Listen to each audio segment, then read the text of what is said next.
Guys, welcome back to another movie review. And with me, as always, from the guest from the last review, Matt Hardy. Hey, guys. And we saw Blinded by the Light. Okay, that's all we can sing. We don't want to get a copyright strike.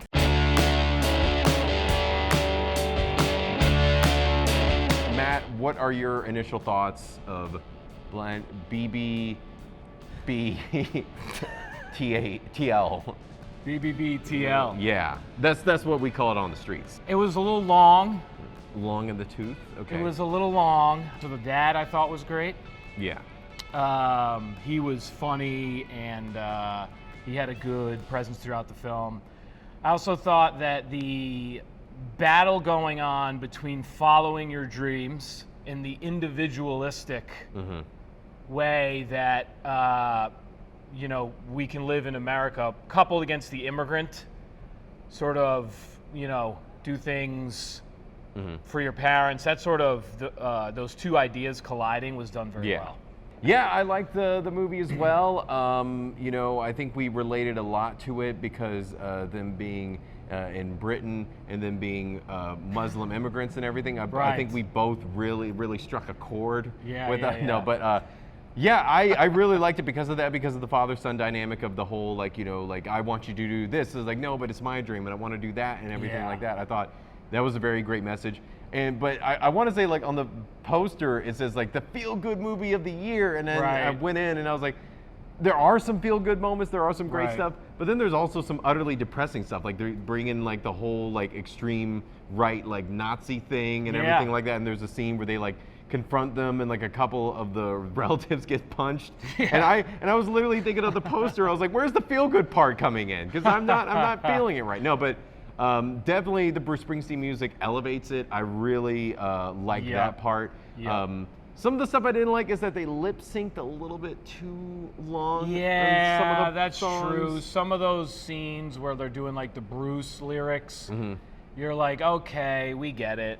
Yeah, it should have been they were lip syncing for a little bit, and then the song takes off, and so does the background or whatever they're doing, where they're running around the city, and it's that great montage, and everyone's smiling and having fun. That was one of the better scenes I thought. Yeah, where he plays it in the kids, the high school radio, and then they go running through the town. Yeah. To Born to Run. That was an excellent scene. Because the scene where he goes in to kiss her, I was just thinking man.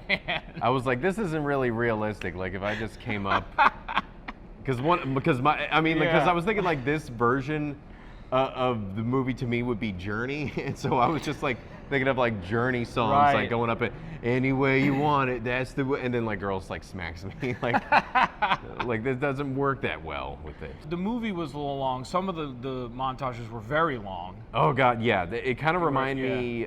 There was a movie a few years ago called A Joyful Noise, where it was about this choir, and every single time that they would sing a song, usually in musicals, the song moves the story along. It usually kind of Rocket Man did a really good job of that. And this movie, it kind of did in some parts. There were some parts where it did highlight certain things where it was the plight of the father and him getting let go from his job and him trying to find work and everything like that, and the family kind of struggling against the oppression of what was going on back then with British society and bigots and racists and stuff like that. I thought that was done well, but then there were others where it was just them lip syncing and walking around. I was just like, when is the movie gonna get moving again? Because I feel like it's kind of stalling. It did, right? That's right. Sometimes it felt like they were indulging in how great Bruce Springsteen songs are, but that's fine. But we know that. Yeah. You don't really need to make a movie about how great Bruce Springsteen songs are. Maybe he had it in his contract. He's like, you gotta make part of the movie about how great I am. Right, some of the times I like that distinction you drew. Sometimes it's moving story, and he's relating to the lyrics, and then sometimes it's a music video. I mean, one time I thought was really funny. You said it was cosplay. Because I really lost it too. He's about to get laid, and he literally has the white tee tucked into the washed jeans. But I like that part because it just shows how far his fandom had gone. Although it was weird that he brought her over to his parents' house where his parents are like super strict and everything, and I would be like, if that were my family, I would keep them as far away Yeah. from that house. Like I would. Oh, that's take a him- good I would point. rather take him to like a tree house or something, or just away from that. He even comes home at one point and just reveals that he bought Bruce Springsteen tickets. Mm-hmm. And I'm like, dude, what are you doing? Like, you did, and he told his father, that he paid for him. Maybe he was like updating the plot for the audience that like had gone to the bathroom right, that had like IBS. They gave just due to both sides of the argument. Oh yeah, they did know? with like, because I do hate those movies where it is very lopsided either, and most Right. of the time it is like the son or the daughter that has like the the wild dreams of being Right. a whatever, and this kind of brought both sides, and it brought both perspectives where it's Yeah. like the dad who lost his job and he's trying to like provide for his Right. family. And then the son who is that, and then it also kind of throws in his face of like, how selfish can he be to buy concert tickets, especially Yeah, exactly. on your sister's wedding, and all this Right, strife right. and political stuff is Right. going on. So that was good. I mean, a little nitpicky, but sometimes when he was running, I don't know, he had like this kind of goofy grin. Oh my God. Well, we could talk about that. I don't think he was particularly good. He was don't- okay. The main guy. You don't think he was good, like a great actor? I thought it was all right. I struggled with these movies where he looks 26, and they put something on him, and they're like, he's 16, and I'm like, is he? It's like the John C. Reilly scene from Dewey Cox, where he was like, "I'm just so glad to be a 15-year-old," and it's just like John C. Reilly. No, but I mean, there were some times. I think Yeah. they did age him down a bit, especially in the beginning. Like the weird thing was that literally once they like swooped his, because in the beginning his hair did come down all Right, Ringo-y, where right. it was just like straight in front of his face. But then when he started doing like the Bruce cosplay and Yeah. like kind of wearing Right, the jean right, jacket jacket. and the white T-shirt, and then Yeah. he started partying. Like literally, like once it added like 20 years when he parted his hair. I was like, dang, like, dude, you could rent a car by now with how old you look. No, his friend was even worse. He had like facial hair. He had like Oh, a his- full beard. Yeah, his friend was Like, like, how about you be my dad? All right, it's like you look old enough, dude. 35. Yeah, seriously, how long? Like, what is the British school system? Is it like That's that what I was bad? like, Getting held back there? Yeah. But I do like what they're trying to do, which is like tell this story, and I guess it's kind of based on a true story. Mm-hmm. Yeah. But It is, tell yeah. this story that's like mixing, an American artist with a kid from a different age, a kid from Pakistan. Yeah. Or with Pakistan, who's Pakistan? Pakistani. Who's from a place outside of London. Yeah. I mean, that's a great thing to do. Oh yeah, no, it was a very unique story, Right. and it did bring in a lot of different elements. It wasn't just the dad and the son arguing. Exactly. It brought in like classism Totally, dude. and racism, Right. and then just the feeling of wanting to get out. Like, and it Right. mixed. To me, it mixed all those tones in very well. Like It really wasn't- did do a pretty good job. Yeah, with it that. wasn't just a one-track thing where it was just like talking about this one thing. Right. Like it brought in so many different sides and very tasteful manners. It's just that, especially with the Bruce Springsteen song Yeah. montages, I just wish that they would have been a little bit more concise and Yes. I mean, and there were a lot, like when he first discovered Springsteen, I thought it was kind of cool with like projecting the lyrics on like different buildings. I thought that was kind of cool. What they did. Yeah, I did like that. I didn't like the tropey all is lost moment where he's ripping everything off his wall and then there's a big gust of wind and then he's like, what do I do now with my life? And then the Bruce Springsteen tapes just fall out of his backpack, onto the floor. I mean, I thought that was a better way of introducing it than something in some other movies where it Yeah. miraculously, turns up like it's like a magic thing that happens. So I thought that was a little bit Uh-huh. of a better way of handling it. There was a point where he looked like he was about to throw his stuff away again, and I was about to be like, "Don't do it again. Like we've already been over this. Like don't throw your stuff." But then luckily, he just right. neatly stacked it. Like he was angrily neatly stacking it, and Yeah, so I yeah. was just kind of like, oh, I guess he's like, when he Yeah, gets yeah. angry, he becomes OCD and just cleans his room. he just like, I don't, gets, that's what like, I need- Pakistani. where's the Swiffer? I'm angry. No. let me clean my room. Yeah. I did like also how it seemed like all these people in the town Mm-hmm. who didn't really understand where he was from or his culture keep giving him all these encouragement to be a writer. Yeah. Which is kind of it makes sense, but at the same time they don't understand too this battle he's having.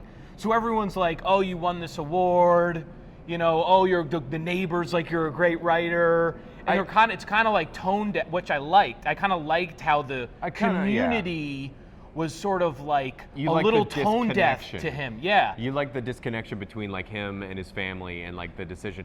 I kind of like that too, because I feel like if there was just one point where, you know, he was explaining to some character of like, no, it's this way, then maybe the message would have been lost, maybe Right. a little bit. So I did like you mentioned, I did like the disconnect between the rest of the town Yeah. and then him and his family and stuff, because it was almost like this war, like his own war, the Right. war with the town, and then the war with his family. Yeah, in that yeah, way. yeah. And everyone in the town's like, hey, you're a writer, you're so great. And he's Yeah. like, I understand this, but you guys got to like stop giving me all this stuff. You're creating the drama in my house. a little. Yeah, especially whenever the neighbor was like, he's on the front page of the paper.